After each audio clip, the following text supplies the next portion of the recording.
organizer. And one of the tasks of pastors and faith-based organizers is to lovingly hold up a mirror, to ask individuals and organizations, what are your stated values, goals, and mission?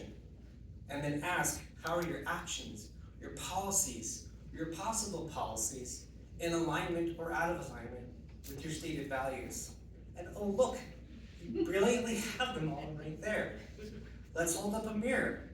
Establish and maintain an excellent, diverse, well-trained staff through professional development to meet student needs. Excellent. How are the current policies already living into that?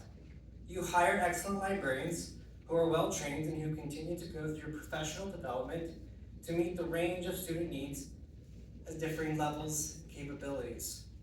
Do newer proposals live into that value as well? Does taking over the professional responsibility of librarians sound like establishing and maintaining an excellent, diverse, well-trained staff? Do newer proposals empower staff or disempower librarians? I'll just ask the librarians, is the district doing your job empowering? Nah. Does it help in professional development? There's this thing in psychology called the Dunning-Kruger effect, in which people who have no expertise in a particular area believe, probably because of the internet, that we have expertise in all kinds of other areas. We just don't. You all do have incredible areas of expertise, but you're not librarians. How well staffed are our current libraries?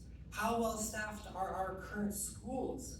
Talking to librarians and teachers and looking at job postings, it seems as if adequate staffing is an issue throughout this district. So how is this conversation helping, empowering, or maintaining staff?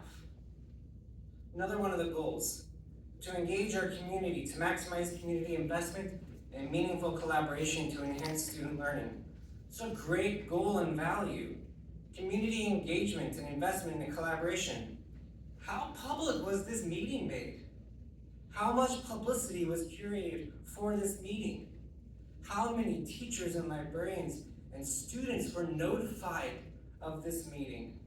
How is this meeting living up to that goal? And who benefits from these decisions? Obscenity has been spoken about. As a pastor, I'm uniquely qualified to speak at this. Pastorally, what I and my church find obscene is hundreds of families in this district experiencing food and housing insecurity.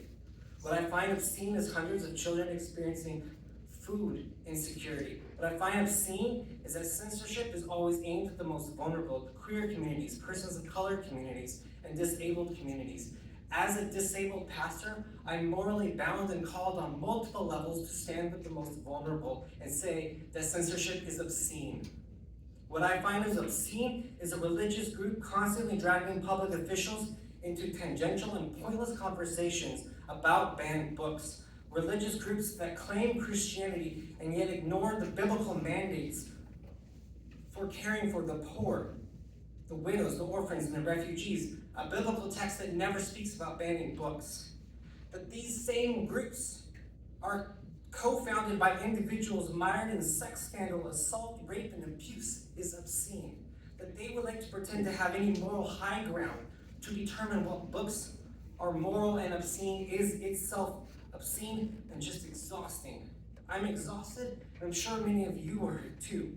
We know that these groups also advocate for the elimination of public education. So maybe it's time to stop giving time to folks who will just never be satisfied. So with your mission in hand, to inspire, educate, and empower students, knowing that censorship never inspires, educates, and empowers, knowing that these conversations and these procedures are demoralizing your already short-staffed staff, you can take the empowered stance tonight to stop spending time on this issue. You have the right policy already in hand, or find option 2 with the community revisions. You can powerfully say you're done with this, and that you're going to focus on feeding, inspiring, educating, and empowering students. Peace. Yes.